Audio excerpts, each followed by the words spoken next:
All right, so this is a blue-red Arclight Phoenix deck that is playing Life from the Loam to enable Flame Jab. And then we've got a couple copies of Burning Vengeance here, or a copy of Burning Vengeance to go along with our Flame Jab, which is kind of cute. So while we only have a couple copies of Flame Jab with these Loams, the important thing to remember is that in conjunction with cards like Thought Scour, Opt, Faithless Looting, and Loam itself being dredged, this deck sees a lot of cards. So it's going to be pretty easy to find our Flame Jabs in a lot of games where we're actually like going through our deck. I like the Crackling Drakes in the board. This is a neat way to like sidestep Graveyard Hate.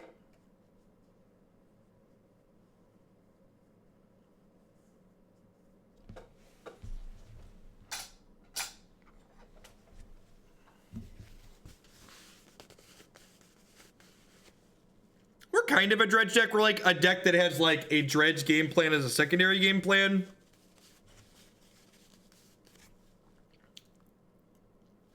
We're Dredge Storm. Yeah, that's the easiest way to put it. We're Dredge Storm.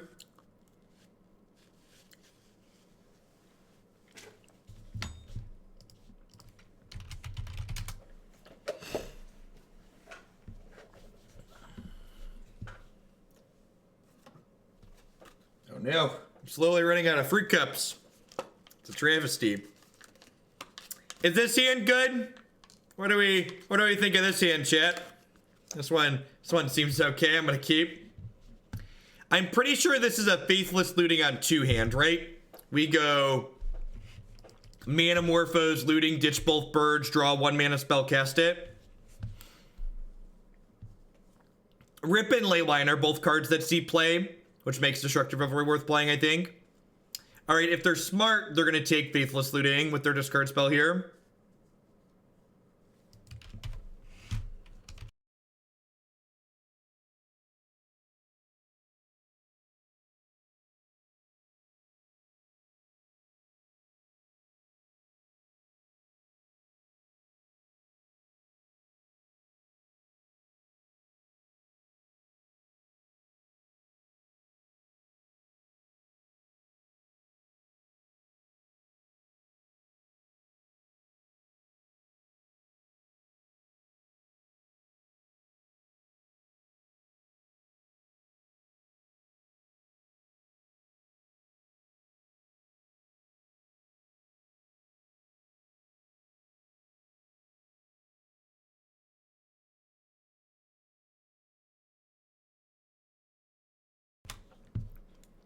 Don't Abrade 2/3 Tarmogoyfs when there's not instant in the graveyard, chat.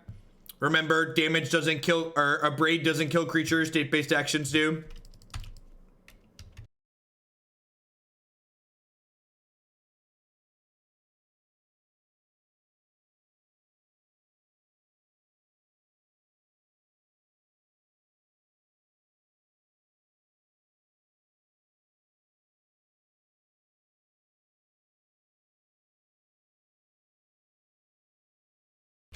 I think one of my favorite stories from playing on the Open series is I was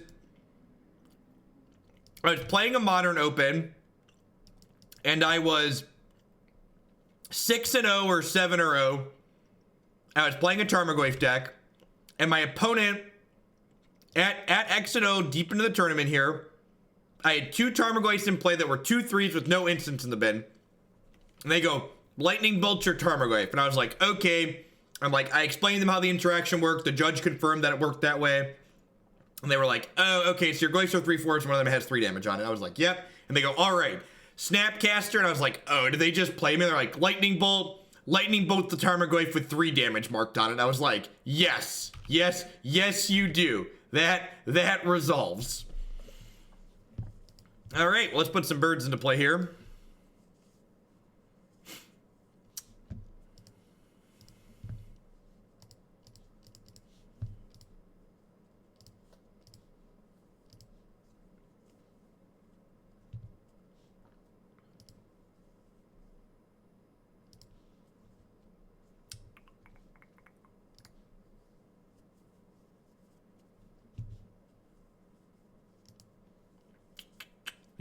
Yeah, they could have got me.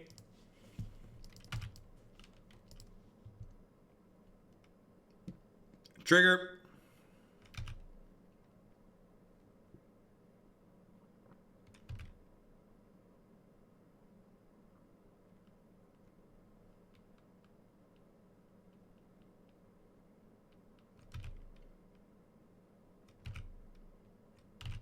What's my biggest punt in Magic?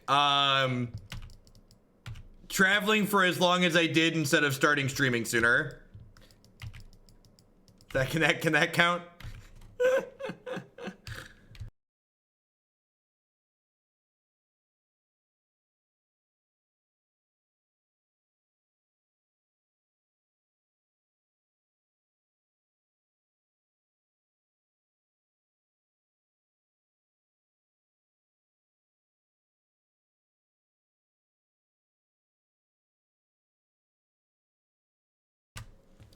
I got really burned out on Magic in general at the end of 2016.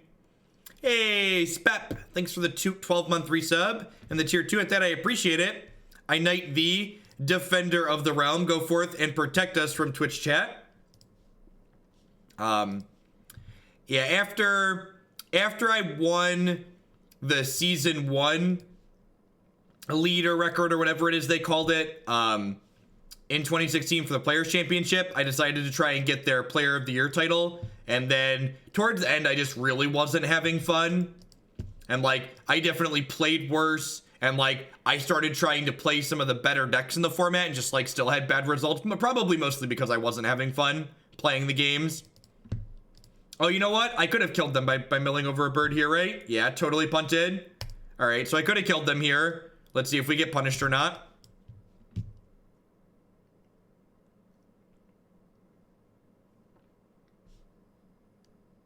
All right. Well, they're dead. Got it. Didn't punt.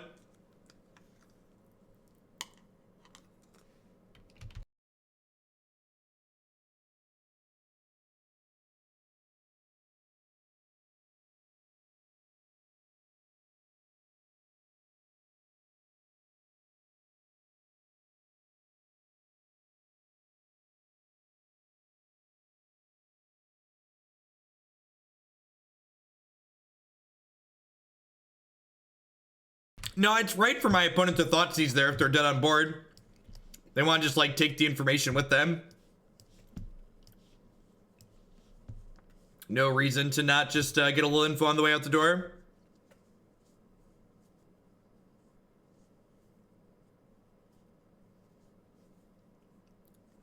Yeah, Talrand, actually, can you... I had someone else bump Grixis Dragons. I didn't... I wasn't sure what Red White Goblins list you wanted because there wasn't one already in the queue. So if you can DM me what Goblins list you wanted to put in there, I'd be happy to do that. Get it added for you. I put the other 2 in, and I forgot to message you last night.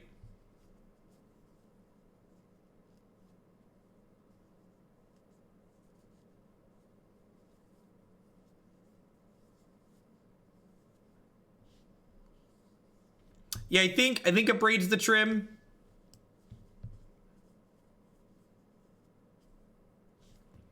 It's also possible that just like splitting these is fine. I expect my opponent to have some graveyard hate post board, and like Loam just like doesn't have a text box in the face of graveyard hate. Do we bring Quarter to fight the creature lands? Maybe? I don't think so. Sounds good, goalie.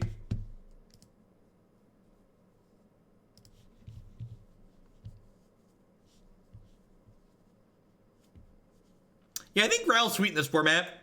Gives you a way to kill big creatures, which is nice.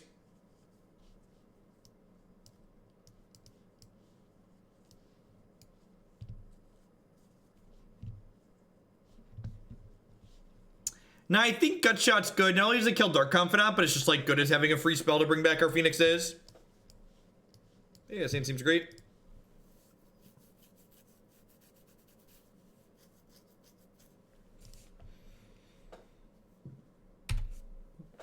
Punch me in the face and take one of my toys away. Punish me, baby. Hit me square in the jaw. Make me regret my choices.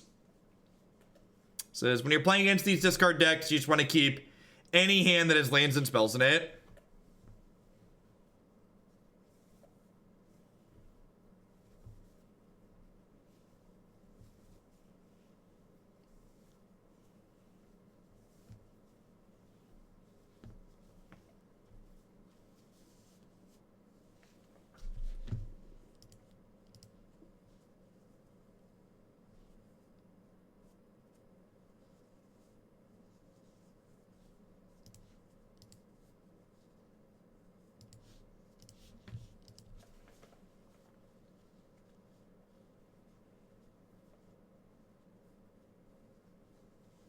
I've removed Jace from my Blue Moon list and replaced him with Rail, killing Goyf, Teskers, and Garmeg's. Yeah, I think so, Brian. It seems very reasonable. I think like he's obviously worse than Teferi in like Jeskai control, but like if you don't have access to Teferi in your control deck, I think Rail is fine.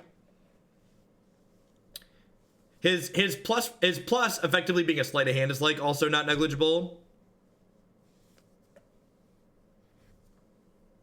Yeah, just like the floor on this card's really high too, right? Because like it draws a card too. So like even when this card just like comes into play and dies, it still drew you a card. It's like very reasonable.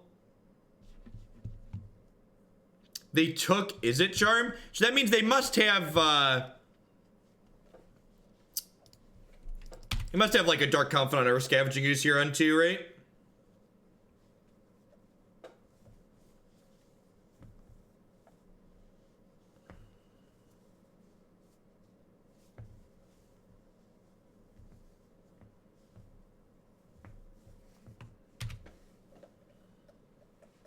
Nah, I think it's more indicative of a threat that they don't want to die on too. Because, like, I'm probably going to tap out on my two.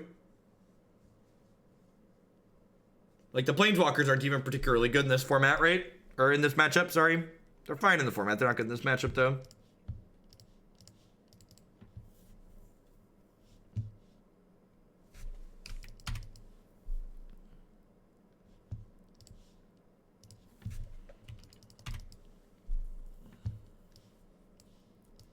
Quite the grizzly bear you have there, opponent.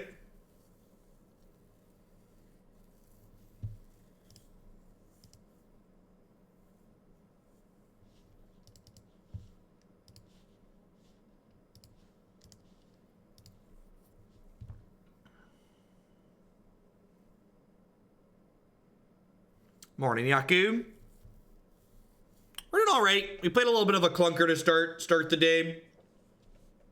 This one's going okay so far in the second game here of the first match.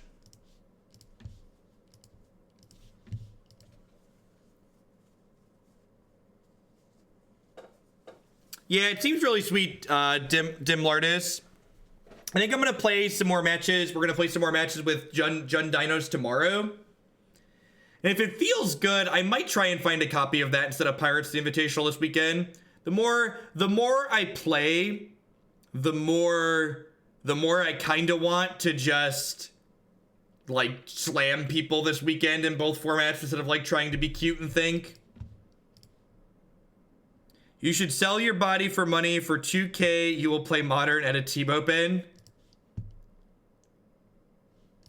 Maybe. I think doing 2 to myself is worth doing 1 to them. We played Blazing Shoal Infect. That was Legacy this morning. 1/3 of the way to getting my Hoaglandia Social Security Sword. What's going on, Mason? Thanks for the 4 months. Welcome back. So, artifact prices aren't going to be stabilized until at least a week from now. So, everyone who didn't have Steam Guard enabled on their Steam accounts isn't able to buy and sell things on the artifact marketplace. So this Wednesday, a bunch of new people are going to be able to both buy and sell artifact cards, which is going to make the demand and supply both change rapidly. And in which direction they're going to change, who knows? So there's a bunch of people who have artifact currently that probably want access to buy cards that currently can't.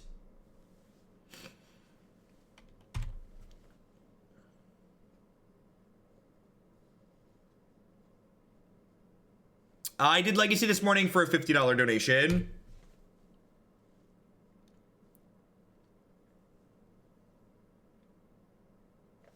For decks that I think are sweet, I don't mind doing Legacy on occasion. All right, this Drake might be our saving grace here. Hey, Broen, thank you for the 11-month resub. I appreciate that. Welcome back. Because remember, Drakey boy here doesn't care if the cards are in my exile or my discard pile. He's going to trade with Tarmogoyf regardless.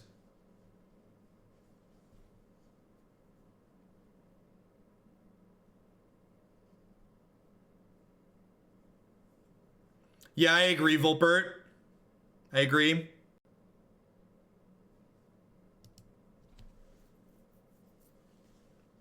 In fact, one of the reasons why this card's good in this archetype, whether it's in the main deck or the sideboard, is because this is a card that lets you play through Rest in Peace and Spell Bombs and Ley Lines and all that jazz.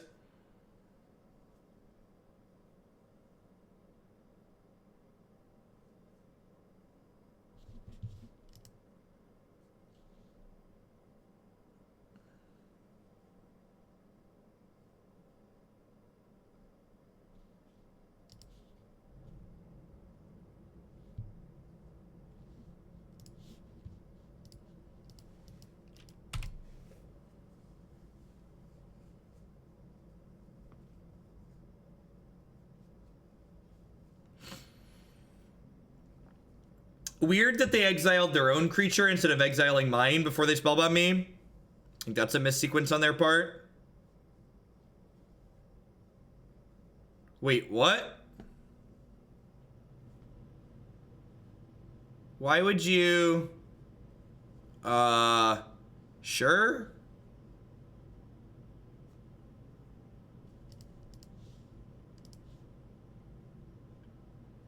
They have Lightning Bolt here? Must have Lightning Bolt or Fatal Push. One of the two.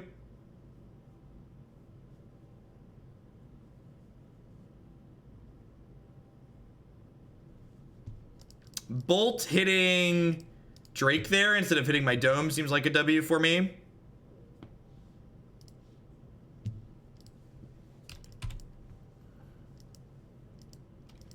All right, did the Doomblade. Block.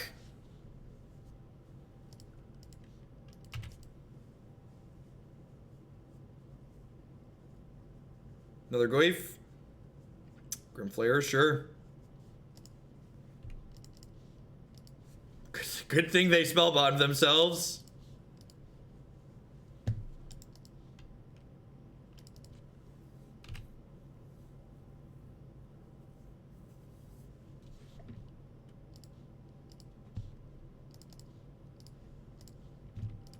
Halfway to defending the realm, Monster. Thanks for the 6-month resub. I appreciate that. Welcome back.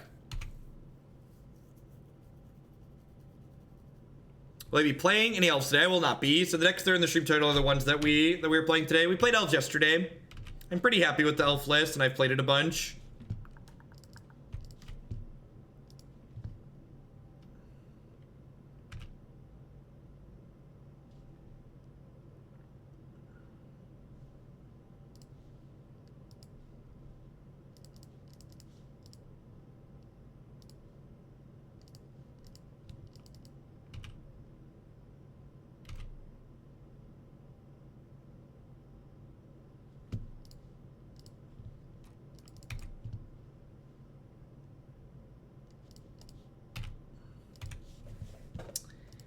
Yeah, Izzet Charm is something. Definitely something. I don't know if it's a good something, but it's a something. We lost a bird. Maybe I'm supposed to keep the bird there because it presents lethal next turn.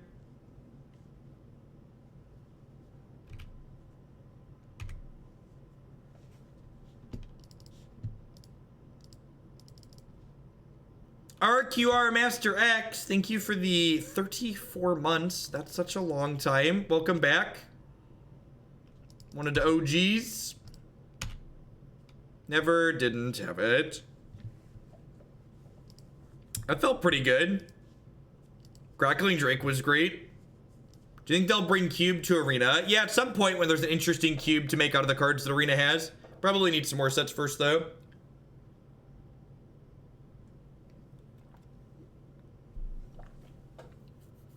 That game was also a great example. Like, before we started the league, people are commenting, like, how do you cast Crackling Drake with 18 lands? I was like, we have more than enough cantrips, and that game just, like, really showed how quickly you churn through your deck and how many cards you see.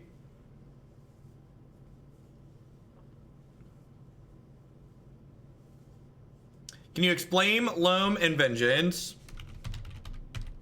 God bless the card choice command.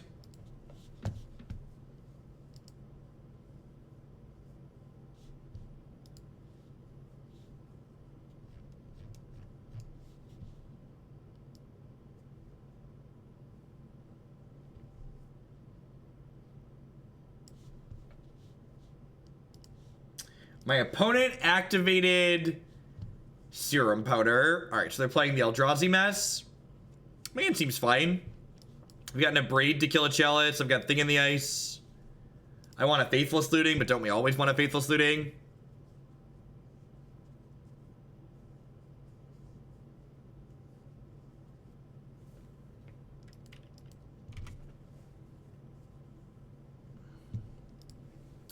I mean, that's just not true, Vecnostorm. Like, if it was really that trivial to do stuff like that, they would simply have Modern and Legacy in Arena. I think the idea of the Surgical is that it's just another free spell.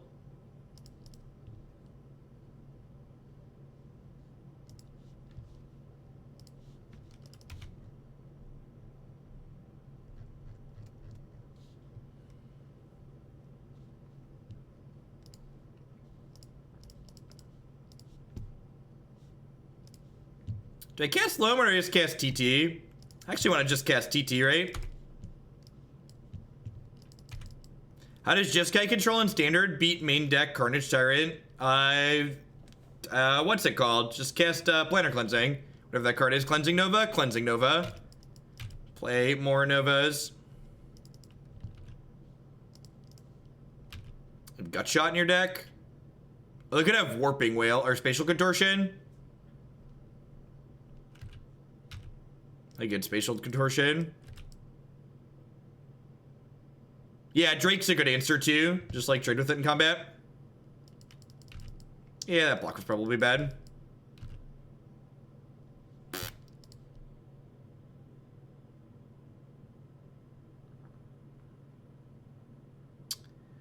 I don't have a good way to get this bird in the yard, huh?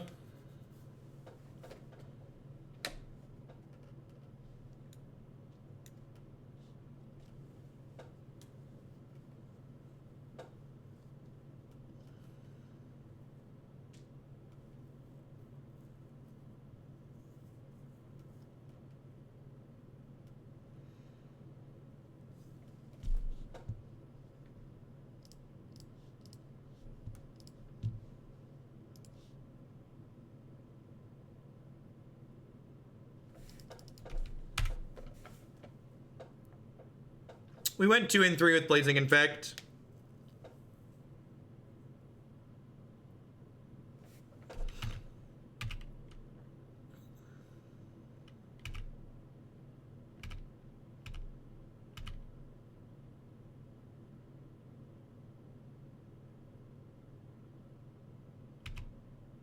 Rough.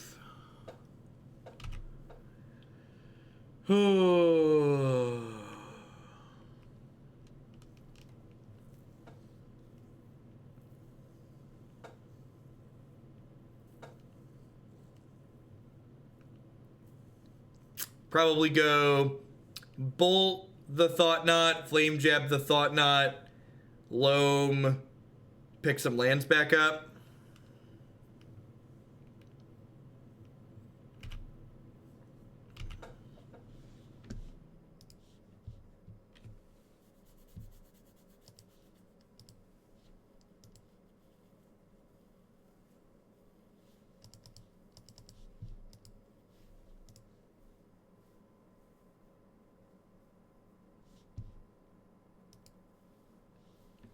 Everything I stream gets archived on my YouTube channel, which you can find linked on my website. Decks that I play a lot, like Elves, have dedicated pages on my website where you can always find my latest deck list. I keep that live and updated.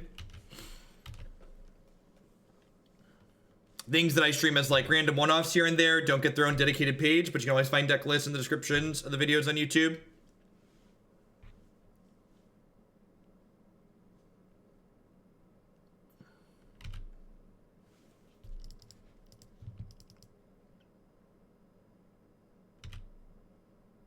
Yep.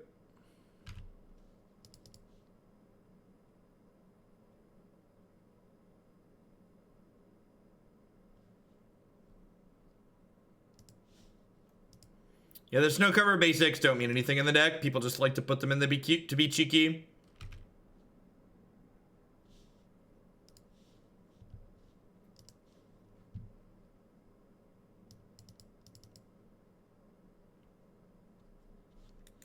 Oh, Flame Jab's really funny against Scourge, isn't it?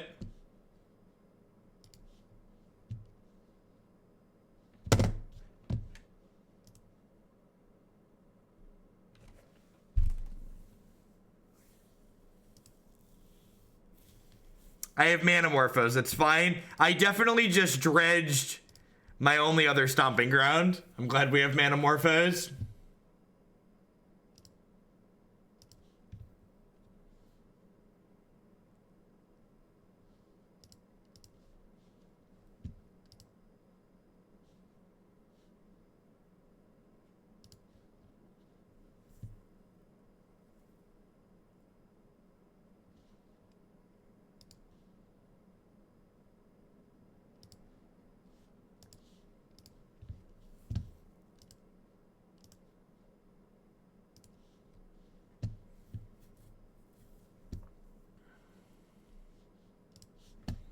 One of the things that's important to note about this deck is that your Flamewake Phoenixes can play defense. So like just because it has haste doesn't mean you can't hold it back and block. So like you can hang out with your birds on D. Oh, I dredged a bird earlier. Well, that's good for me. All right, well now one of these can attack for sure. Hey, Neil Drox, thanks for the tip. I appreciate it. Add this to Grishel brand. Will do. Happy to do it. Did I miss a bit in there?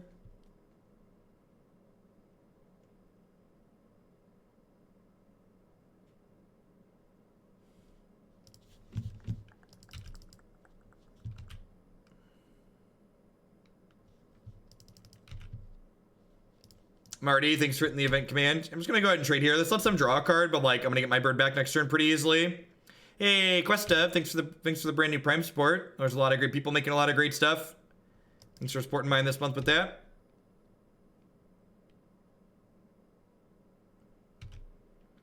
Disappointment is what you can expect from opening the vault on Magic Arena. Sadness and disappointment. Man, this flame Loam jab is about to give our opponent the business here.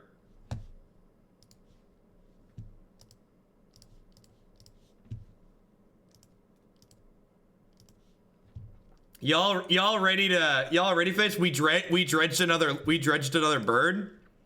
This deck's kind of sweet.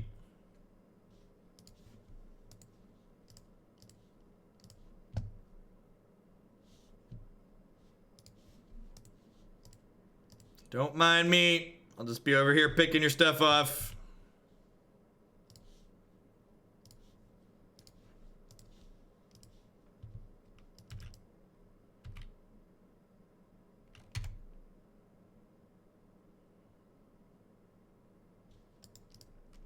Caw-caw! Caw-caw! That's your sound effect because Magic Online doesn't give you a sound effect. Caw-caw! Caw-caw! That's your Arclight effect. Did I immerse you? Were you immersed? I hope you were immersed. All right. What are we doing? Crackling Drake in, Ralzeric in. Cut that. They are a Chalice of the Void deck, so I'd like these Destructive Revelries. You should have switched your hand across the screen through.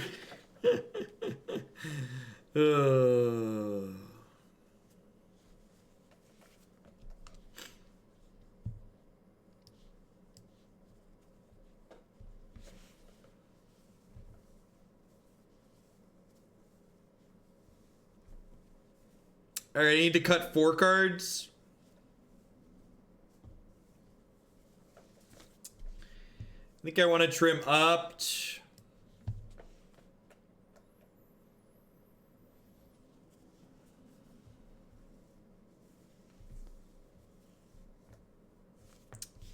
I'm gonna trim a Loam again. It was like fine there, and Flame Jab's okay, but I expect my opponent to have Graveyard Hate post board, which makes Loam a little bit worse.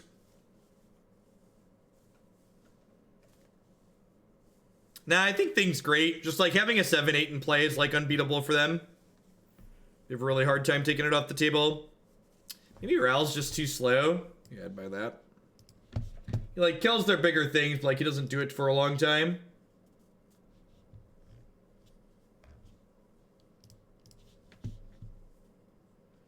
Half a year supporting quality content, Mr. Maple Syrup. Thank you and welcome. Thanks for the half a year. What's going on, Mikey? Yeah, I think the Revoker's a good addition too, Mikey. I think I'm gonna try and find 2 copies of it for next weekend. Or this weekend.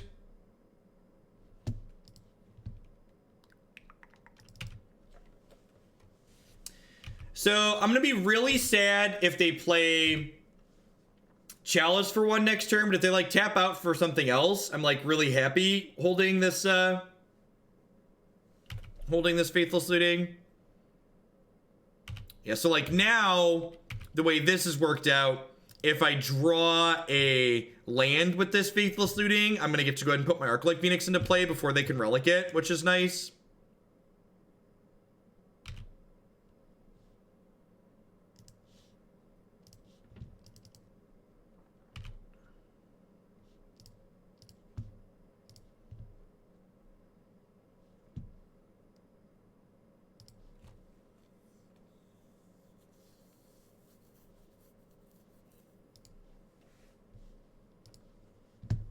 So I'm gonna go ahead and bolt them, gut shot them.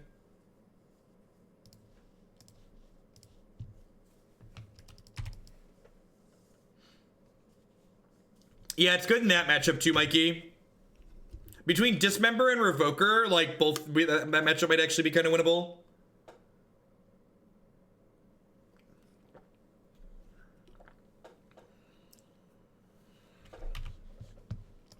You got me.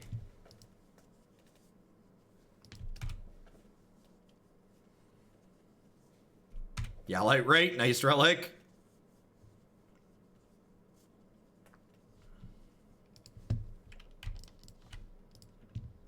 This curve's just very good. Just like turn 2 bird, turn 3 thing, turn 4 Crackling Drake.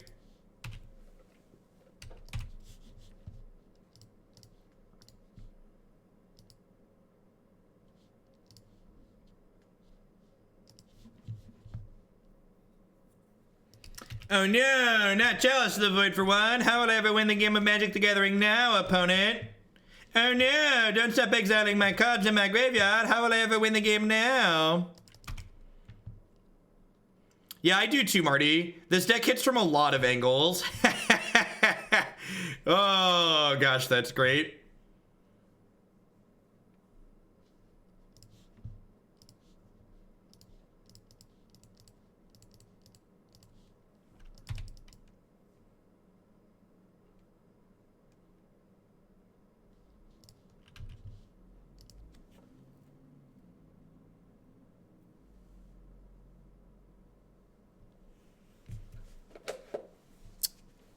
That might work, Jackal Girl. I'll message you on Discord, okay? I appreciate the offer.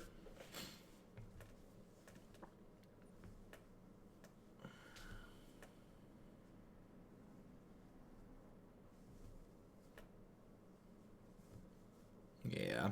Yeah, I had to turn the auto tapper lost me too many games. So I had to turn it off. Darn auto tapper. These boots are made for stomping, and that's just what they'll do. One of these days, these boots are gonna stomp all over you. What's going on, Mean Bean? Thanks for the 3 months. Welcome back. Remember that time they played Relic on turn 1 and then lost to our graveyard deck? Pepperidge Farm remembers. Do I have a preferred shell application? I use an application called Terminology.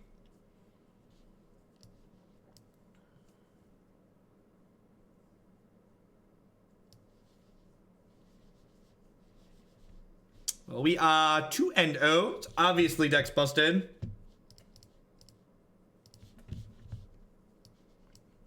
I like that we actually got Loam Flame Jab to do stuff that game. It was sweet.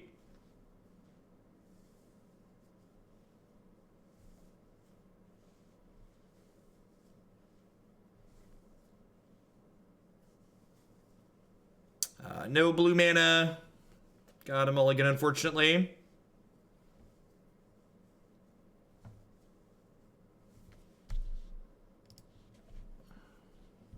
Sure.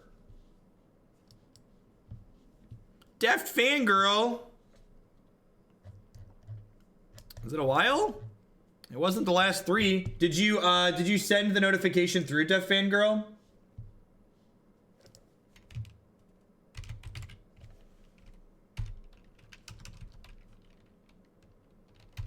Yeah, it doesn't look like you put the notification through. Well, thank you for the resub. You have to refresh your browser page sometimes for it to let you put the notification through. And it'll pop up with the notification in the ticker box.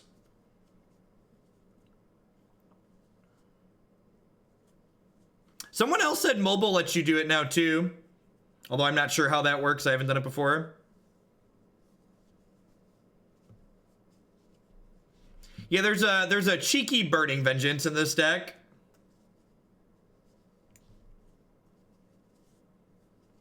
Hey, Negator, thank you for the 13 months and the tier 3 resub at that. I really appreciate that generous level of support. Remember to drop a submission through the queue for your tier 3 sub for the month, or just let me know if there's a deck already in the queue you'd like to bump up.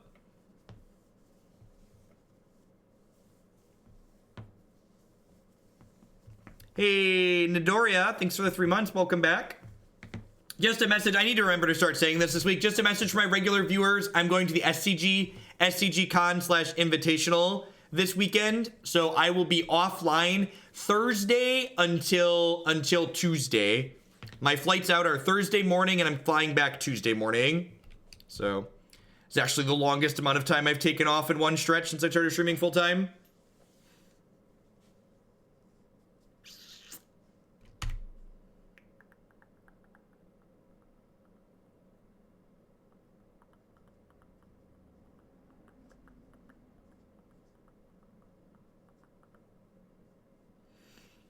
Does it make sense for me to schedule reruns? Like I get people who like steal music scheduling reruns or like have contracts with Twitch or whatever to like repost. But, like all my stuff is on YouTube. So like people can just like watch whatever they want on there, right?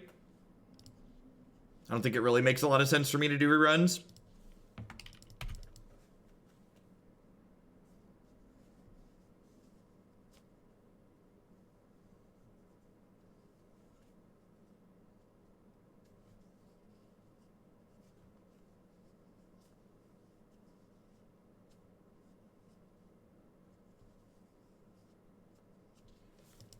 I actually am I have a laptop that I could theoretically stream from. It's just, I don't want to guaranteed schedule anything because finding stable internet can be difficult.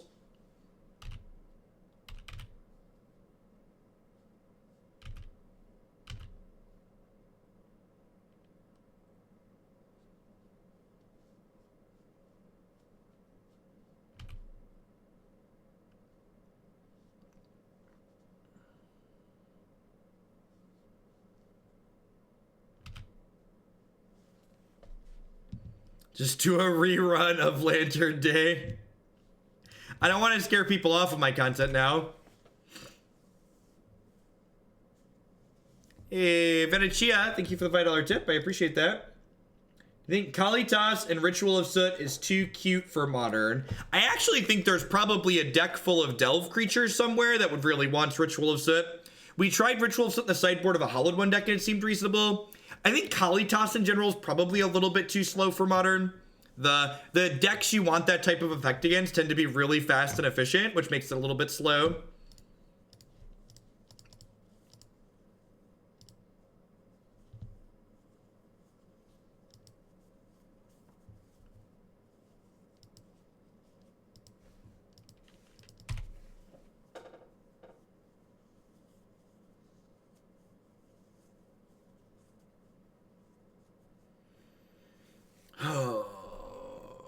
I think I just want to keep taking actual draws here. Of course, I drew 2 lands in a row. I can Lightning Axe one of these, but I'm taking 2 to 3 this turn, plus a fetch land puts me to like 9 or so.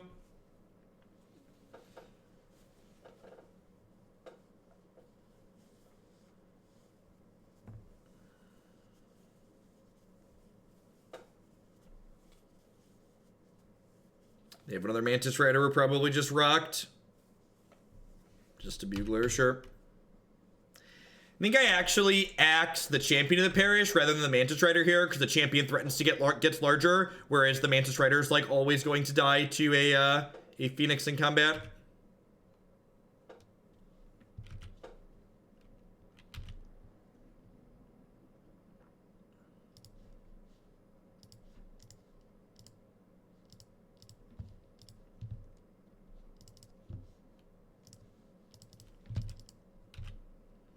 This game's probably a good example of, like, someone's asking why are there Angers in the sideboard of our Phoenix deck. Like, you can block with your Phoenixes, get them in the bin, and then, like, Anger afterwards.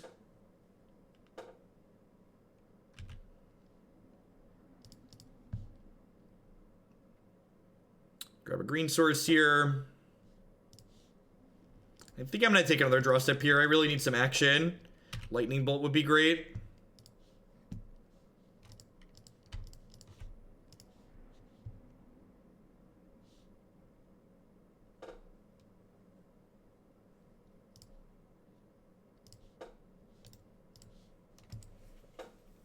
Very dead.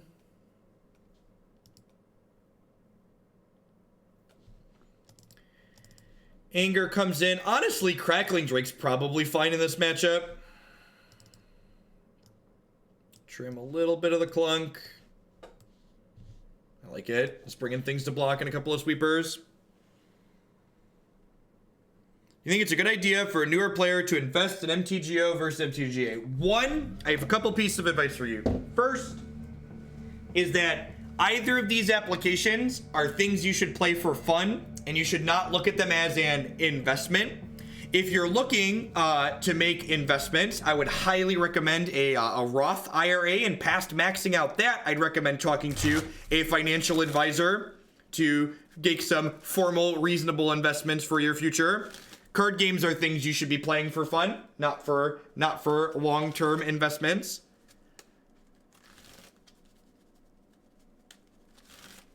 I see we've done the textbook, take a good deck and make it 4 cards worse. What's going on, Burgle? You're so mean. You're so mean. I will have you know, Burgle, that Light from the Loam plus Flame Jab won us the second match today. As far as what is right for you, as far as Magic Online or Magic Arena goes, that's a subjective question. That's going to differ from person to person. If you're someone that's interested in explicitly playing Modern or Legacy or Pauper, Magic Online is the only option. If you're someone interested in playing Standard and Limited primarily, you have to ask yourself, do you put a priority on playing fast games and potentially having your game resemble a video game? And if that's the case, then Arena's for you. If you prefer to allow your Magic the Gathering to act as online gambling and potentially make you real money, Magic Online is the only option for that. Magic Online allows you to make and lose real dollars while playing games of Magic. Or Mox Opals, what are your thoughts?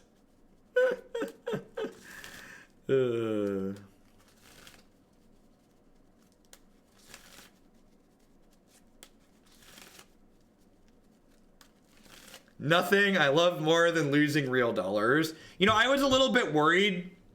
People were complaining about Artifact's monetization model, if you haven't been keeping up with that. And Artifact's versions of Constructed Leagues cost $1 to play. And I know this sounds like someone who's just like been used to being abused, but like the fact that like it costs $1 to play their thing versus the, you know, $3 or sorry, versus the $7 you have to pay to play Magic Online things at a minimum, it's just like night and day.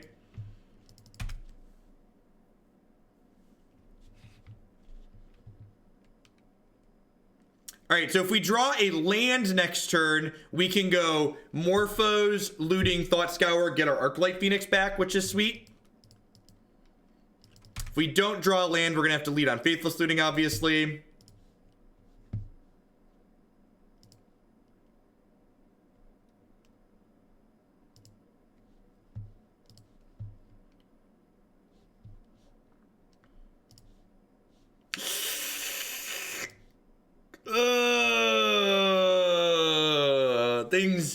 Things aren't looking good for our hero, chat. Things aren't looking good for our hero. Man, when we drew the gut shot, I got excited because like land was gonna be really good. If we would have drawn a land, the gut shot would have been great there, but unfortunately.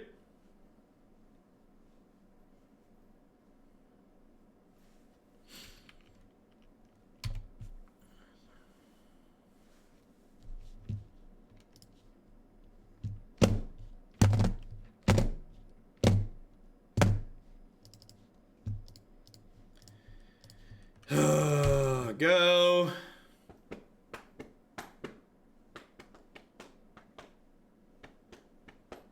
Failure. Ooh, just champion of the parish.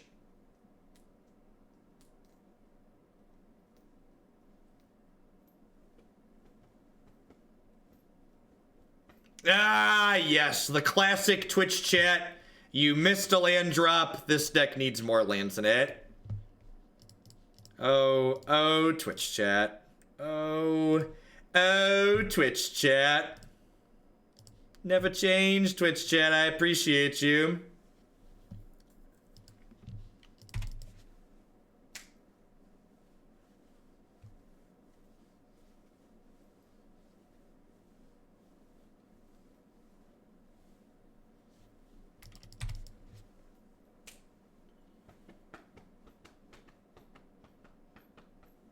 When you draw a land and you dispel, you cut lands. Yeah. We ran statistically below average this game. We kept a one-lander. We saw 5 cards and we didn't find a second one. The land count in this deck is fine.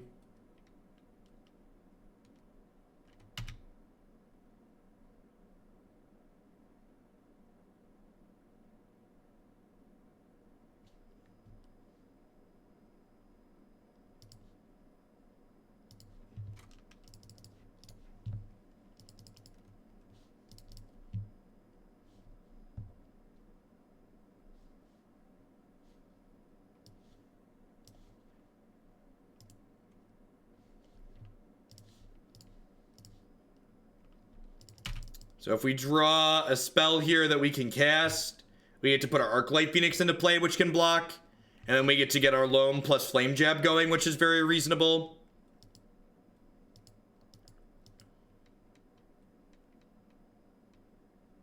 So looking to draw a 1 or 0. Looking to draw a 1 red mana spell or a free spell here. I guess I should have been more specific. This is a free spell, right? It's actually a very good draw, though. If I can manage to not die this turn while not losing Thing in the Ice, I'm going to get to Dredge Loam, go Morphose, Loam, Flame Jab, flip the Thing, attack with Phoenix and Thing. Oh, yeah, a land would have worked there, too, right? Because I have Flame Jab in the bin. That actually would have been really good because I could have Flame Jab the Thalia's Lieutenant. So this is 6, 5. So I'm going to have to lose the Thing in the Ice. So I'm probably dead here. Don't like say the other deck does it, so we have to do it too, AGH. Do math. Say, I did the math, and this is what the statistics say your deck should be playing. That's the correct way to approach it. The correct way to approach it isn't this deck does it. The correct way to approach it is this is the mathematics behind what I'm telling you to do. That's how you don't be results based.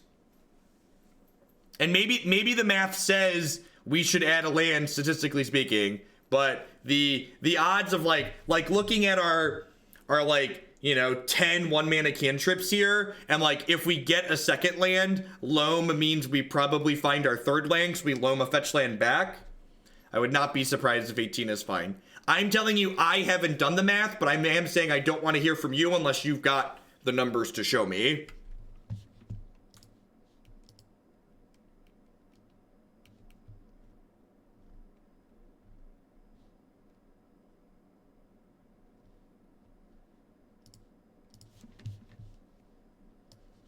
We did die to human. Stumbled and died a little bit. I'm actually gonna run to the restroom really quick. I'll be right back. We've got 2 more matches with this one, and then we've got a couple more decks before we wrap up today. Thanks everyone for hanging out. I appreciate it.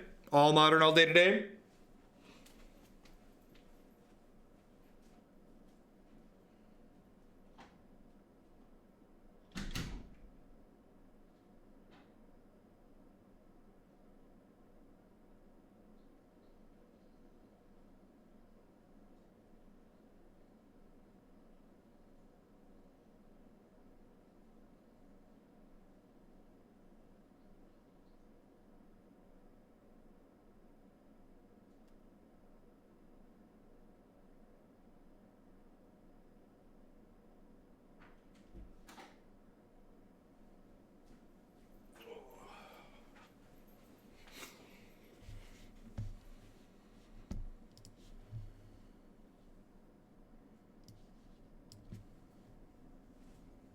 What is the advantage of playing modern over standard? It's just different. So one of the things that's important to understand about Magic is that Magic isn't just one game. Magic is a rules engine for playing lots of different games.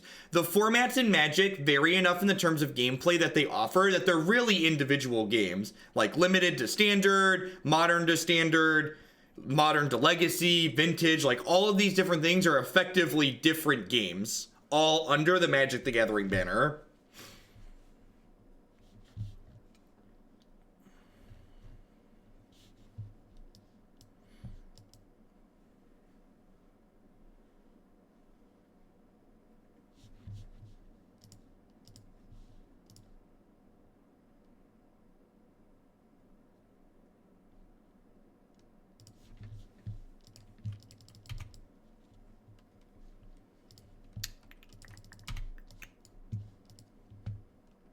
The usual bathroom bitch. Let's go ahead, Kason. Thank you.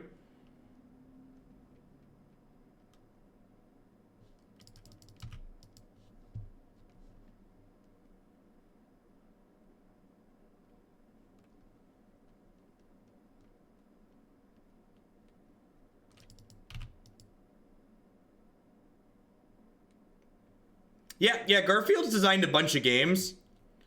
Like when people, so Artifact's the game that we've been talking about because I've been playing it a little bit and it just came out. And like, a lot of people were acting like Artifact automatically had to be good because Garfield made it. And while Garfield obviously created Magic the Gathering and it's been a very successful game for a while now, Garfield's also created a lot of mediocre games. And King of Tokyo is actually widely accepted as one of his better board games, right? But there's definitely been a number of things that like he's had his hand in that have been like less than great. And like that's just true of everyone, right? Like if you ever like brewed decks, right? Like there's a lot of people who we accept as like great brewers who like not everything you touch is gold, right? That's just like not how it works. And often things that are better or worse come to being very subjective measurements, right? Like one thing that one person enjoys doesn't necessarily mean another person's going to enjoy it as well.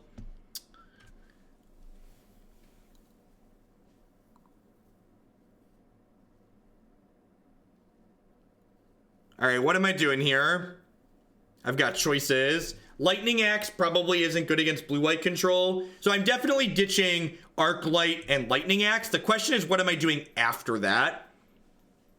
Am I playing Thing in the Ice, or am I like double Manamorphosing and putting the bird into play? I think I want to hit them with the bird this turn.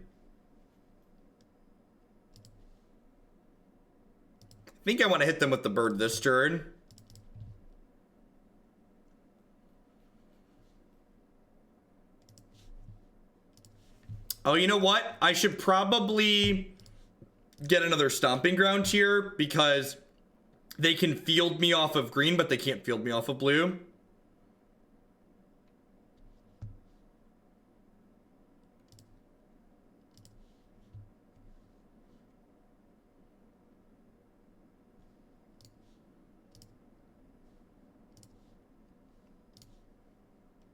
Am I going to cast this Faithless Looting this turn? I might just cast this Faithless Looting this turn and try and hit another Phoenix. Well, we drew one, so we're definitely doing it now. Oh boy, it's that time of the month. Lizardio, thank you for the 8 months. Welcome back. I appreciate it. So you're keeping me employed here.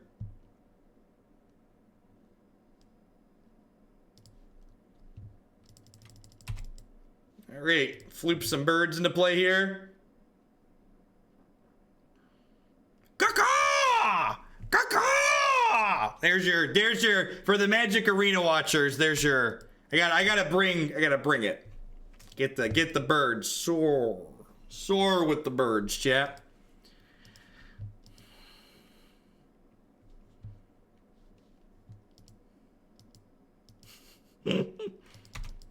Great floobly woobly. You should pay someone to green screen the Phoenix animation.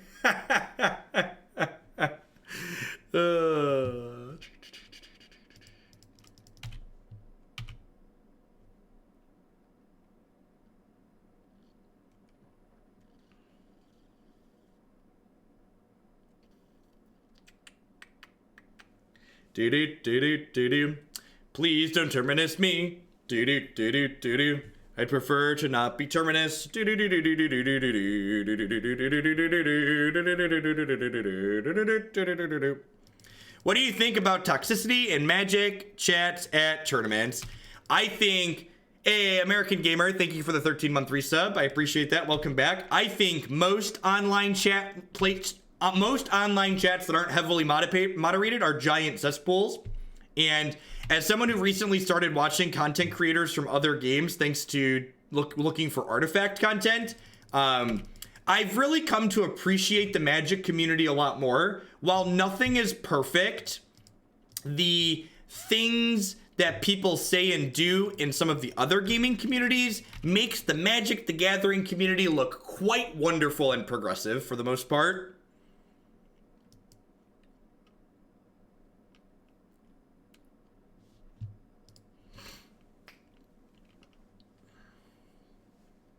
I allowed comments on my YouTube channel because doing some research, I learned that YouTube is more likely to recommend your content to other people watching other people's YouTube videos if people are liking and leaving comments on your videos. So if you're watching this on YouTube in the future, be sure to smash that like button, ring that bell, and leave a comment below. So I re-enabled the comments on my YouTube channel so that way people could engage with the content to potentially allow my content to be more successful there. Do I read the comments? Yes, I am reading every comment that's posted on YouTube, and I am moderating the YouTube comments like I moderate Twitch chat here. So if you're someone who watches my stuff on YouTube and you want a really easy way to help my stuff out, smash the like button on all the videos. Drop stupid comments below. Not obnoxious comments, but stupid comments are fine. All right, what am I doing here? So, like, I guess I'm supposed to flip the thing in the ice over potentially, right? Do I want to start by flashing back Faithless Looting? I think so.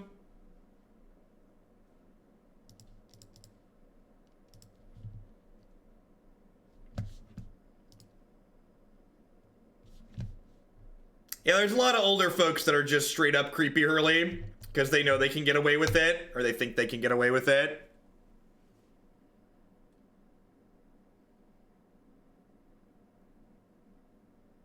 So Manamorphose means I can flip the thing over, right?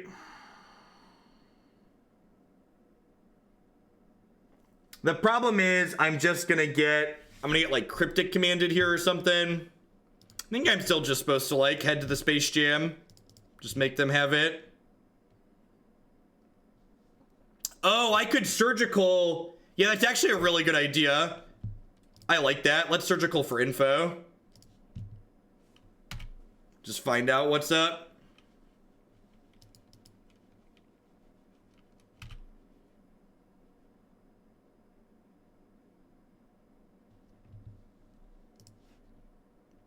All right, so they are on Cryptic Command. So if they're on Cryptic Command, do I just like hang tight? I think I just hang tight with this Izzet Charm, right?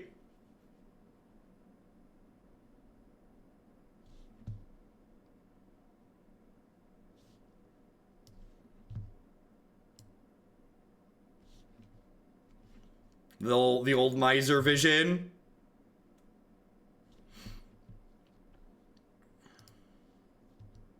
Only 5 months till I'm protected from timeouts. What's going on, Snap Bolt Snap? Thank you for the 7 months. Welcome back.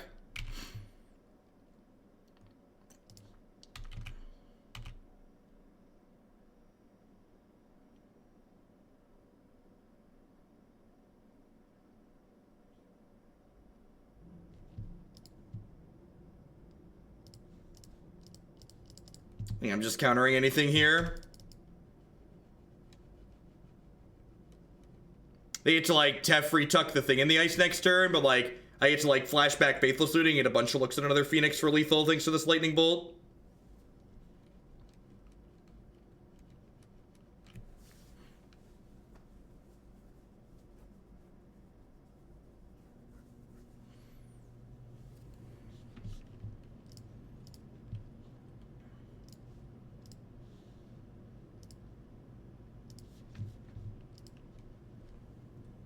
The white card in their graveyard is Oust.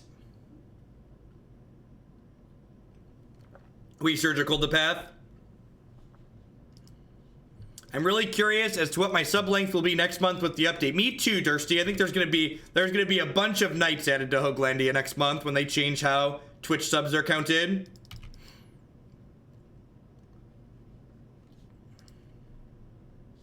Many Magic players ask the question, am I immune to timeout if I sub for long enough time on Hoagland's stream? Can I have one to please prove a point?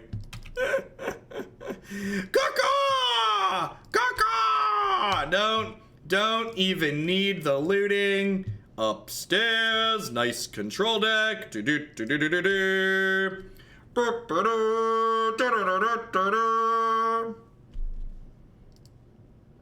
Yeah, max velocity with CT does sound hot. I agree. So I want these.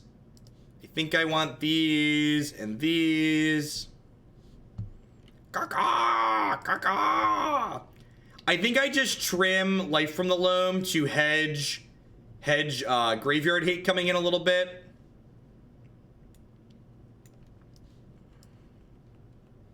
And that's why I sold the Colonnades. Yep.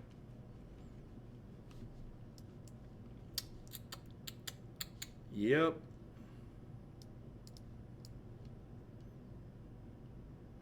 Axe is good versus Angels. That seems really narrow.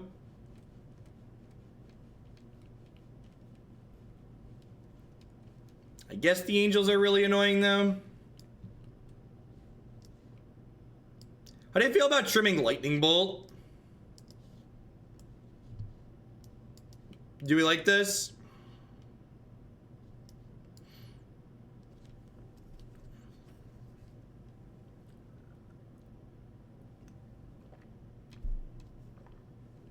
Keep surgical, stop it.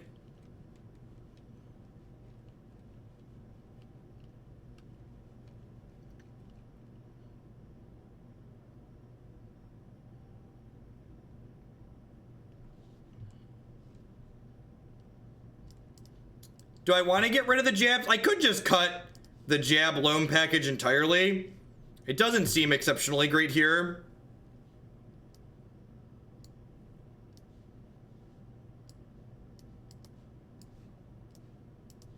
Just like be a normal Phoenix deck.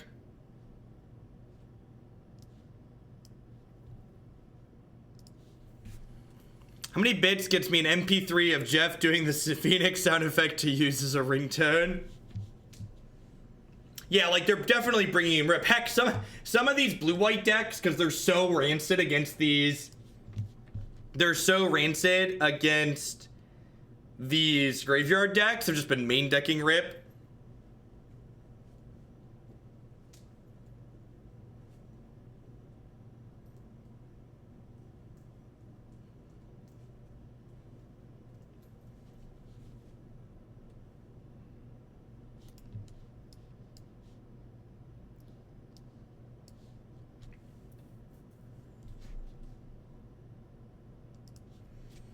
Keep, I guess.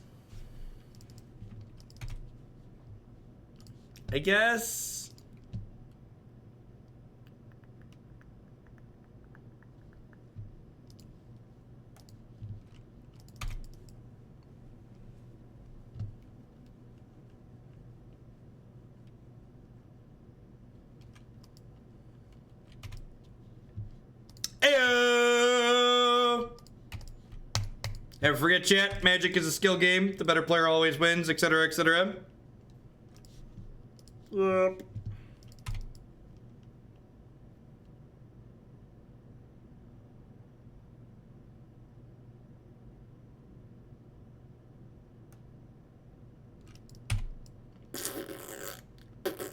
Rude.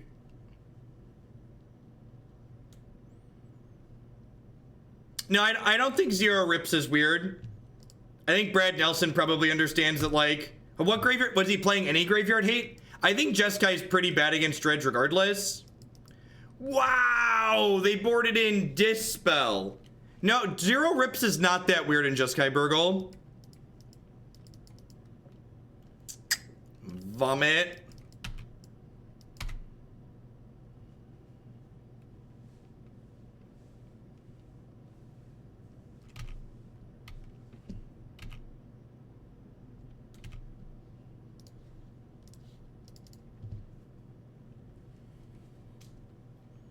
Thought Scour you. Hey, we're pivoting to the mill plan, chat.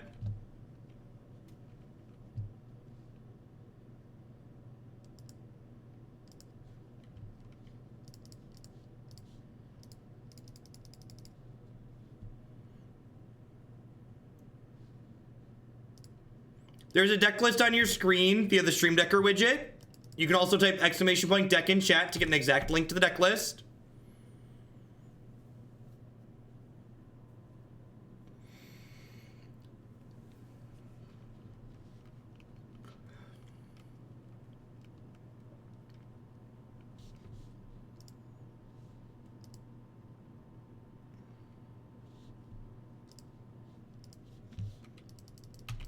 Oh no, we've been ousted, chat. They know all of our secrets.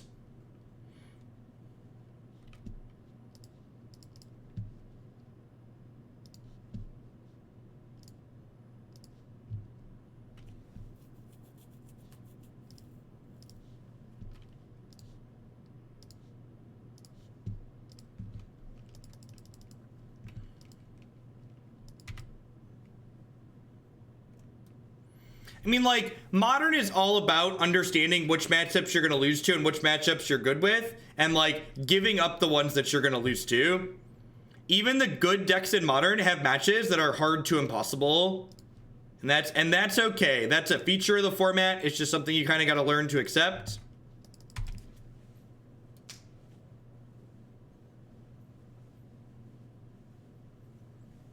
And welcome to a live one, Chalky. It's a little bit different. Caca! Caca!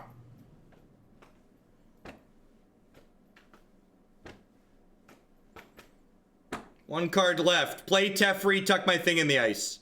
Play Teferi, tuck my thing in the ice. Play Teferi, tuck my thing in the ice. Tuck it. Tuck it. Tuck it. Tuck it. Come on, you know you want to. Yeah! Got him. Ha! Got him. Caca! Caca! All right. Get him. Confirmed not ghosting. Maybe it's like the next level ghost. We asked them not to, so they did it. Caca! Caca! Get him. Get him. Arr, arr.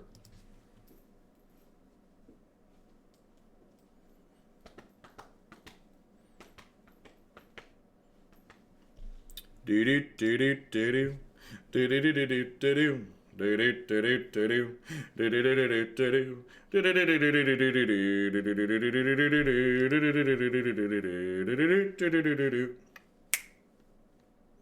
All right, so we see 2 bricks out of him. 1 brick, 2 brick, white brick, blue brick.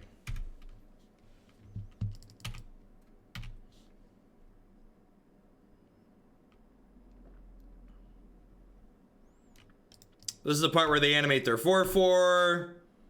And we kill it with fire. Kill it with the lightning. Whoa, whoa. So you want a lightning axe before they get to Blockseer. So that way if they have a counter spell that costs 2 mana, they have to tap their Colonnade and then won't be able to block with it. Yeah, good stuff. Good stuff. Thought Scour you. Ooh. I found a piece of candy, chat. I found a piece of candy. What a wonderful Celestial Colonnade deck you're playing, opponent. Do we just call this deck like, what's a game 3? We just played four matches and have yet to play a game 3? Yeah, Drake beats up Rip. Drake counts in exile, chat. Drake counts your exile.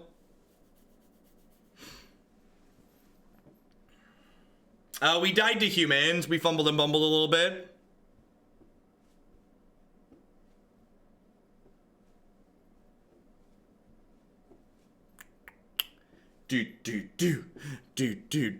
Playing this deck, I don't know if these Life from the Loams are good, but I can definitely see why Ross was successful over the weekend. How have we felt about the Loam package? It's probably just too cute. The core of the Arclight deck is sweet, though. Good games, Temur. Good luck in the rest of your league. May your Colonnades run better than they did against us.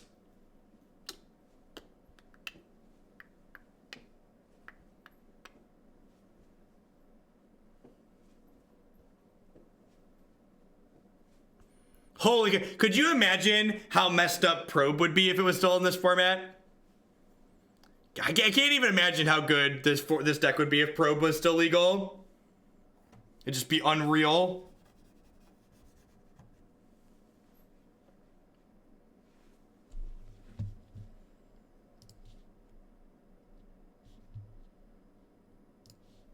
In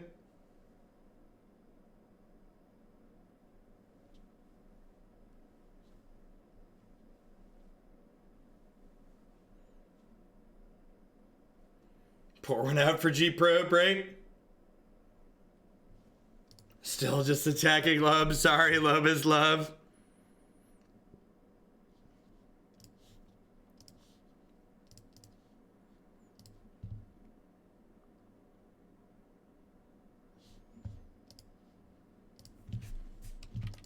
This hand is pretty decent.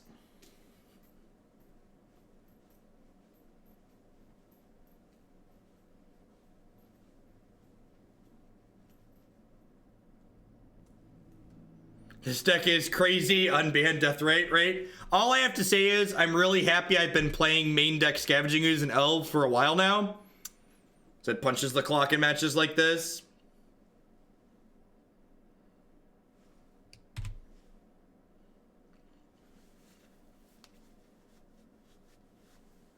Yeah, Noxious Revival doesn't draw a card, chat. Everybody who's mentioning Noxious Revival doesn't understand why Probe is good in decks like this. Probe is good in decks like this because it draws a card. It replaces itself.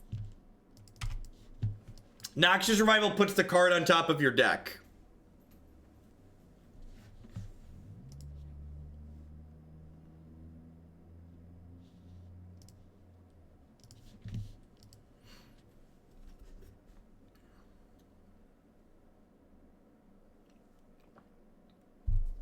Would Revival be good in this deck? I don't know.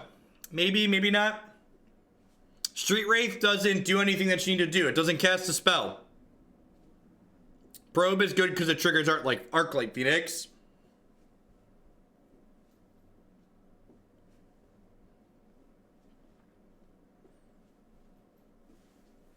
Of course, modern staple Burning Vengeance is in this deck, Zach Elsick. Come on now. Why wouldn't modern staple Burning Vengeance be in our deck?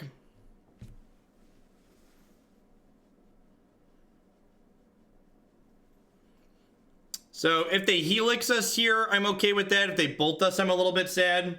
Or Searing Blaze us, I'm a little bit sad. Looks like we're getting blazed.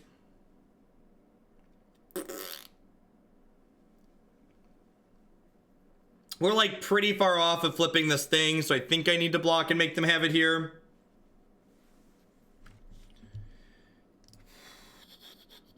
Do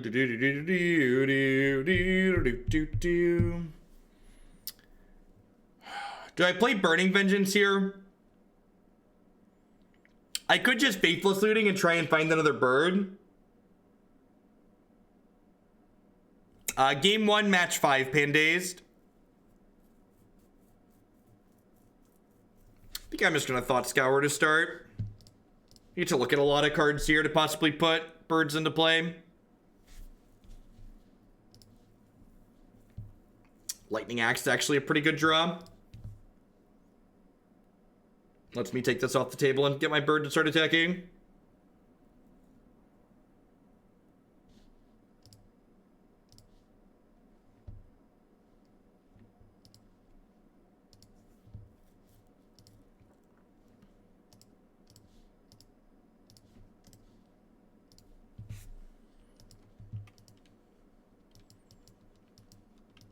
All right, so we're at 13. Their board's clean.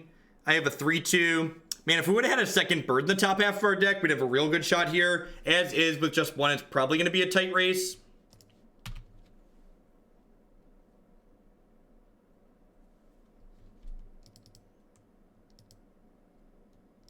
I think my plan is to dredge Loam next turn. Unless they put like an Eidolon into play here. Oh, Goblin Guide's actually kind of funny because it lets me know if I should dredge Loam or not.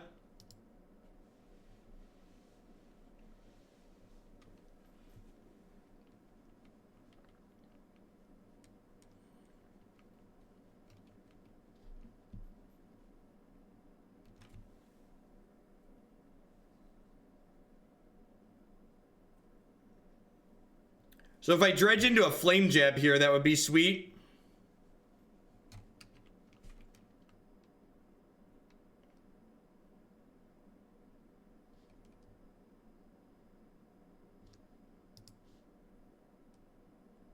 Nope.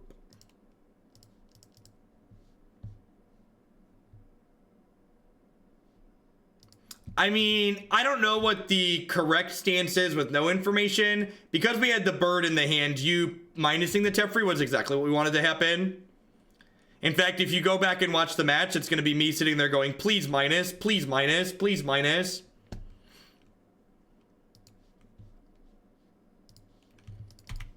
I have to just leave this back now. We could still be dead even with leaving this back, but definitely need to leave it back.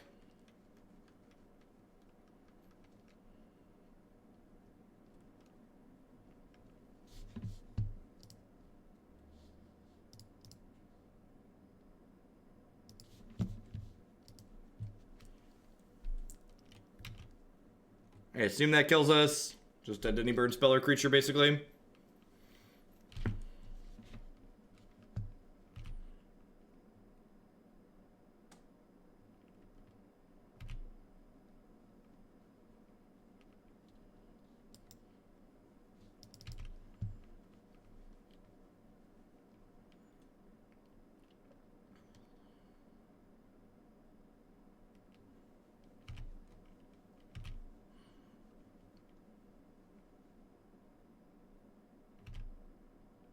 Kill me?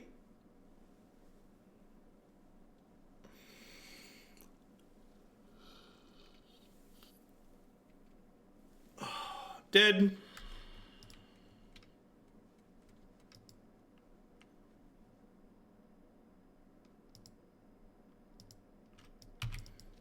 To be fair, sniping is not cheating.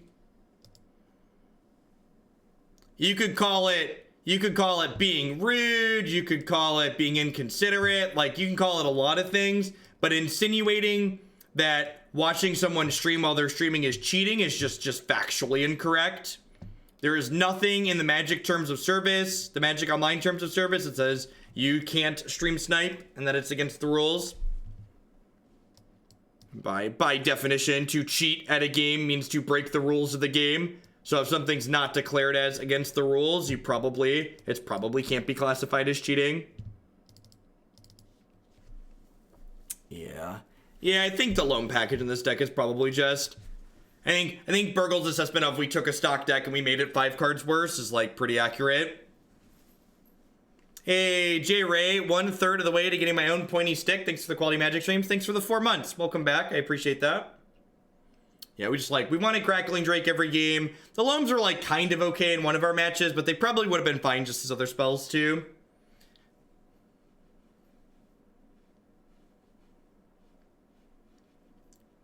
Would you go Grixis over this? I would start by playing Ross Merriam's deck list, card for card.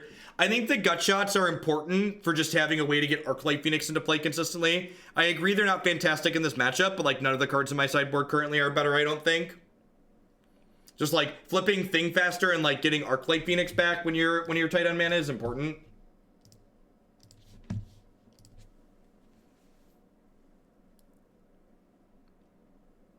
No, I think Abrade's really important. I want to kill their creatures. Destructive Revelry is like pretty narrow. It kills like exactly Eidolon. Where do you play Loam? In Legacy. The types of games where Loam is good just aren't the types of games that happen in Modern. Modern is just this really brutal and efficient format. And Loam is a slow, grindy card.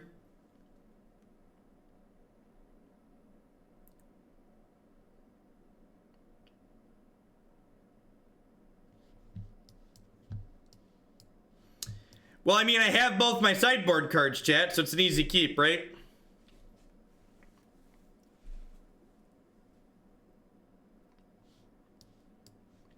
Yeah, YouTube Red gets factored into my revenue on YouTube for sure.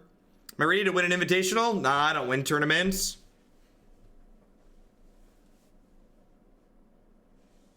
My goal for the invitational is to go 11-5 in top 64. 11-5 is my goal for the weekend. Play good, consistent Magic.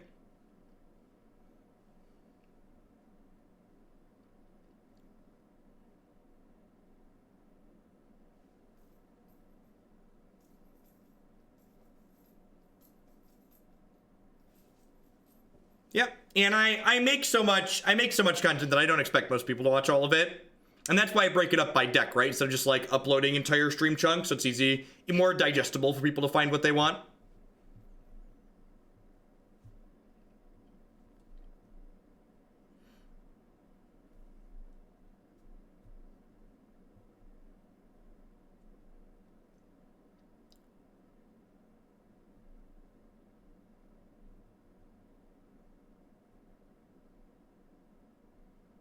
Cheating is broader than violating the rules of the game.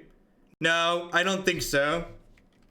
All right, I know what the definition of cheating is according to the Magic rules. What's the definition of cheating according to the dictionary?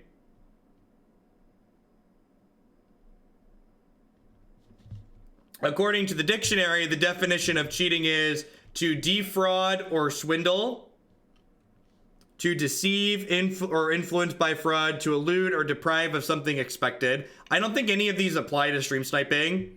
Like, by broadcasting your games, like, you're opening yourself up to all of these. Like, if you're not expecting to be stream sniped on occasion, like, you're just, like, unrealistic about what you're doing by streaming.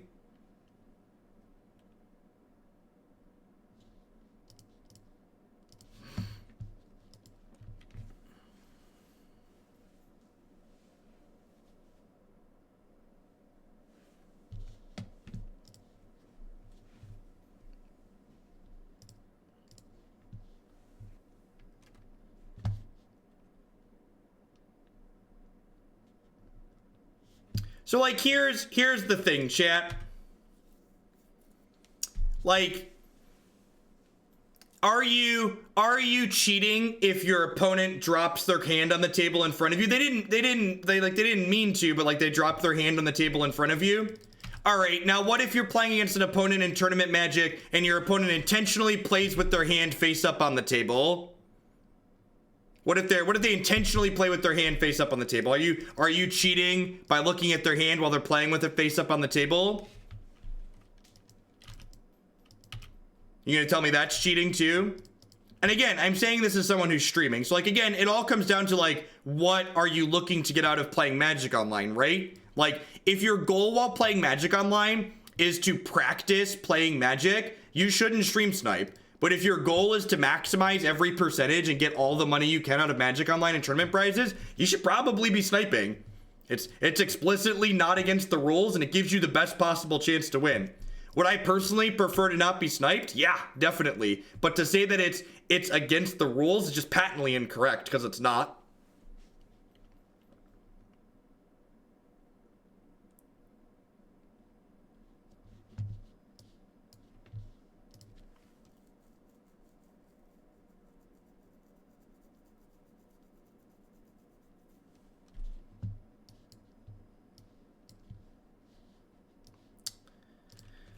So what do I want to cast here? Faithless Looting gives me a better shot to hit my land drop for the turn.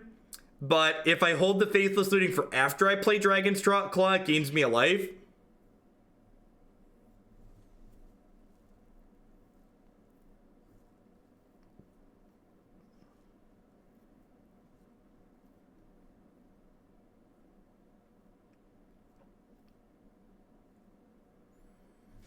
I'm probably just supposed to Faithless Looting.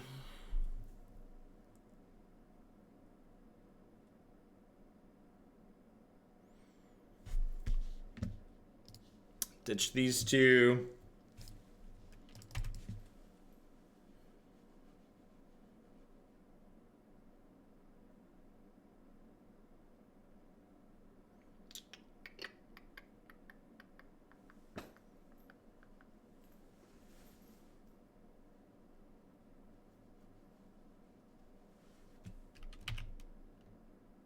I'm very intentionally showing people my hand. There are currently 1,085 people watching this stream. I am intentionally showing 1,085 of you the cards in my hand. If one of those 1,085 people happens to be my current opponent, then I'm intentionally showing them my hand too. I am very intentionally broadcasting what I'm doing while I'm playing this game. Again, argue the ethics of it all you want, like whether or not it's scummy, but to say that it's against the rules is just patently incorrect. It's not against the rules.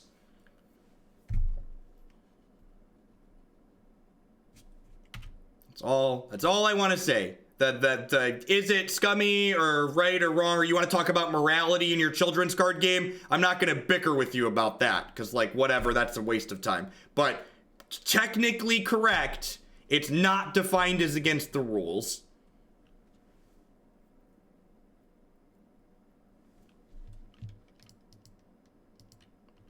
In my opinion, the rules of a game that you play as a luxury hobby define the morality of the game. If a game that is a hobby that is optional for people to play if they don't want to play it, if playing that game by the rules is never unethical, in my opinion.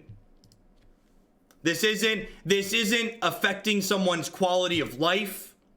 This is something I choose to do optionally. This isn't about, you know, one of my basic human rights. This is something optional that I choose to do to play this game. And the rules that I agree to play this game by define what's right and wrong. In my opinion. Feel free to disagree with that. I know there's a lot of people that don't like playing games by the rules and like to argue that there's all these other things that should go into it. But that's how I feel.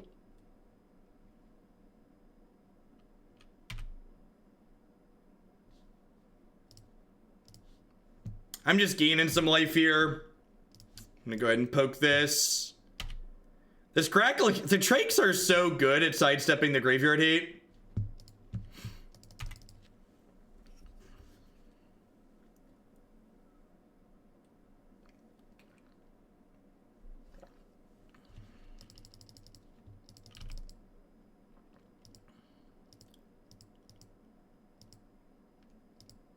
Isn't like, and people always like when they talk about like morality and card games, they like to equate it to like unethical laws. Like laws that are unethical impact people's ability to actually live their lives in ways that they have no control over. Playing Magic is always optional.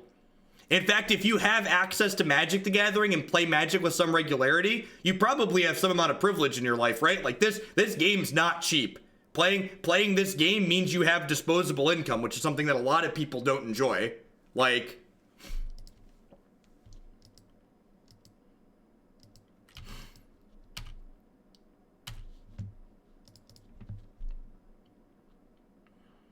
all right, I'm gonna fetch a Stomping Ground here. Actually, I cut all the green cards from my deck, right? So I should just fetch a Steam Vents.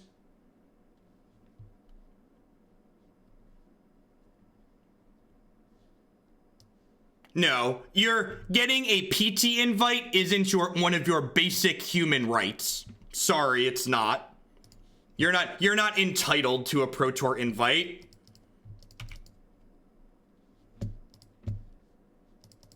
I'm talking about comparing it to things that, like, you know, like denying people their ability to vote in elections that they're supposed to be able to vote in through gerrymandering and other things like that.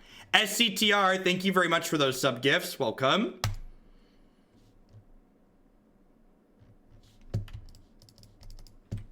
I'm gonna smash with the bird here. They might even just like Rift Bolt my bird because it can't come back. My freeze beach. Welcome to the Huglandia draft. Please enjoy your shovels.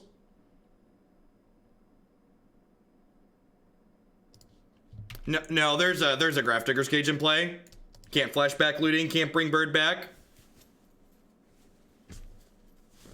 Stop telling me how to fucking run my channel, Seth. Go away. Take a 10-minute break. You don't like the conversation I'm having, feel free to go away.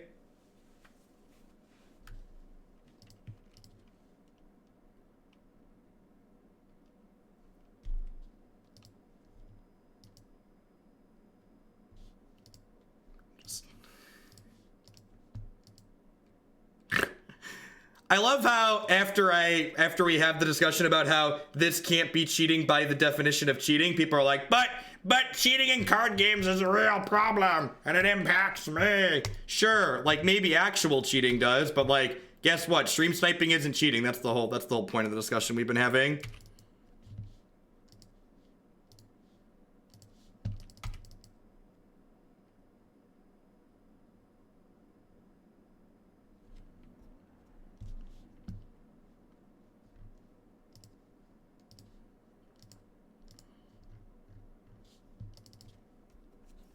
What's going on, Marty? This Dragon's Claw card good? Seems pretty good. Oing! Punk's not dead. There were some biddies in there somewhere.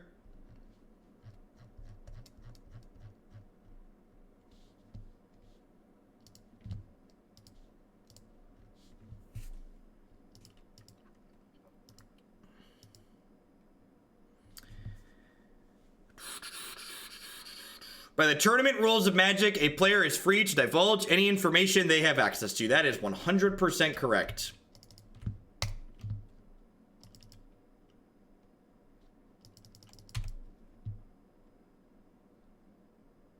Gerrymandering is different from denying people their right to vote. That is correct. Gerrymandering impacts the outcome of elections based on other things. But people are systematically denied their vote in the United States in many different ways.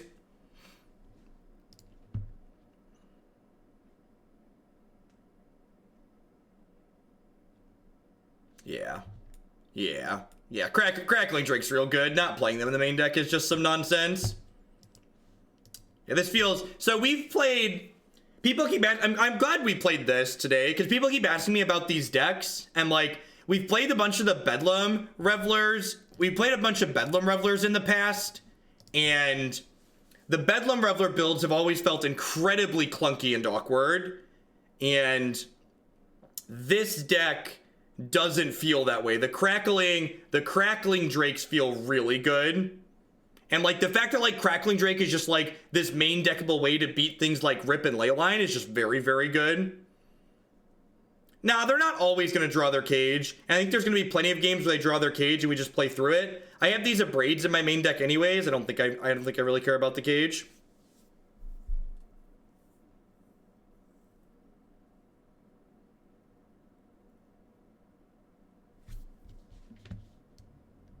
I mean, we have Abrade and Destructive Revelries to kill Chalice. We actually beat a Chalice in one deck in this league. Maybe the Revelries are better than these gut shots. I'm gonna split the difference. Get a third one in. The Destructive Revelry, gets you out of things.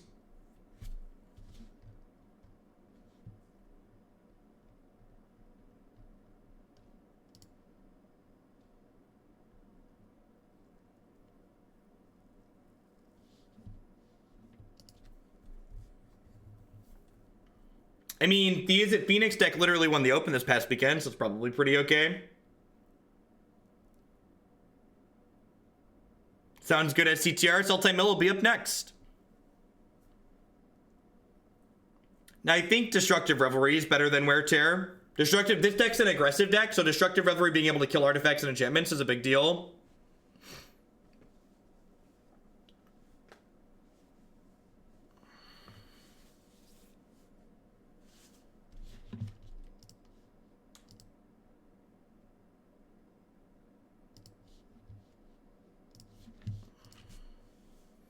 Near recent, Green-Black Elf list, what are your thoughts on 2 Trophy and Dismember?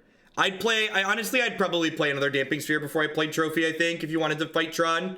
I think I would not leave home without 3 Dismembers. The Dismembers have been very, very good. Man, this hand just gets run over if they have a creature start.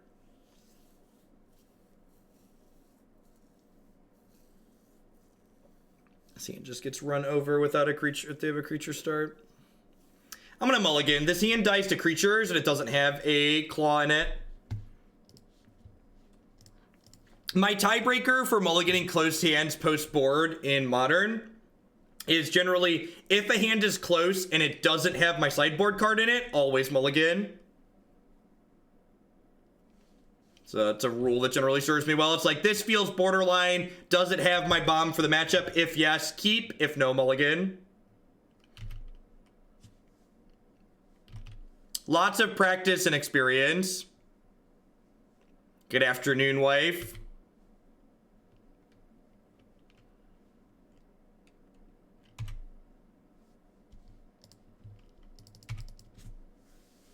With elves, what matchups do you just not worry about your sideboard? You sideboard in almost every matchup for elves.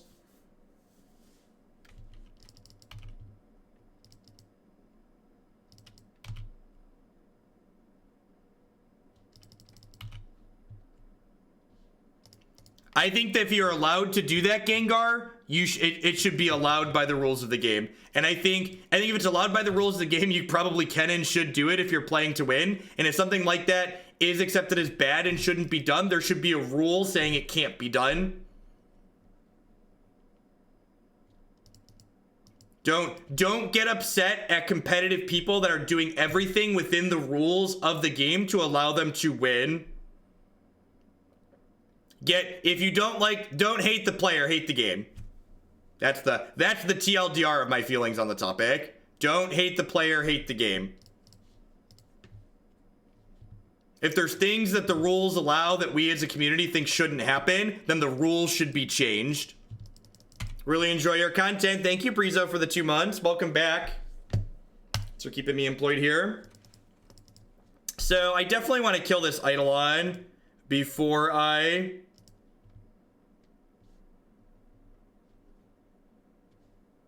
You could permanently ban that person, Burgle. There is 0 room for alt-right FUD in my chat. Fuck off. Sorry. I need to... Eventually, I'll be able to actually stop swearing. I didn't EOT... I guess because I hit the land, maybe I'm supposed to EOTX. Maybe that's true.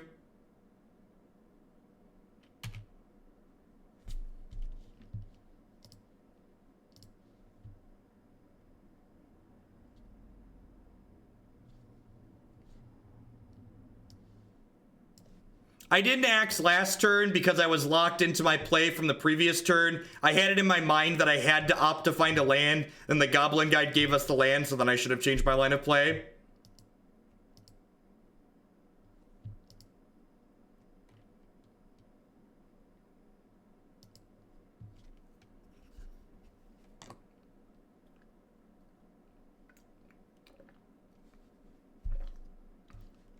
That's not true, Idle Dirtle Dwaddle. And I'm timing you out because you're wrong. There are tons of things, and that's another argument that I hate from people. People are like, well, if you can't enforce the rule, you can't make a rule about it. Do you know how many things are in the Magic Online EULA that are unenforceable? A lot of things. Do you know it says in the Magic Online EULA that outside assistance is against the rules of the game? How do they enforce that? Oh, they can't, but it's still a rule they have written down. It's almost like they wrote down the rule because it's something they don't want to happen. So saying you can't enforce this, so thus you can't make a rule about it is just hot garbage because it's just not true. You can, in fact, make a rule about it. You just don't want to.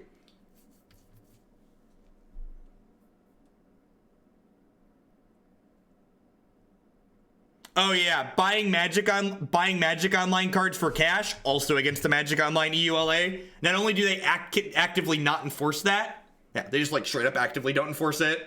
There's nothing really to say. Manamorphose is a good one if I don't die to Boros Charm here. I'm dead to Bolt, I'm dead to Boros Charm, I'm dead to a lot here. Dead to a lot at the moment. The fact that I didn't Lightning Axe on one was really bad here. Definitely should have Lightning Axed.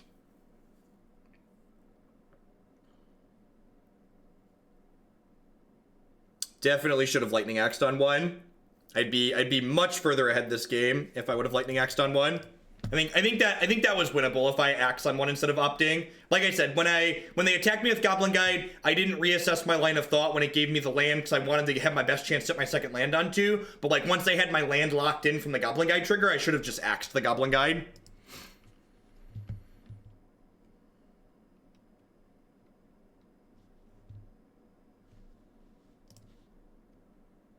All right, what are we doing? Thoughts on this? I was really impressed with the core of the blue-red Arclight Phoenix deck today.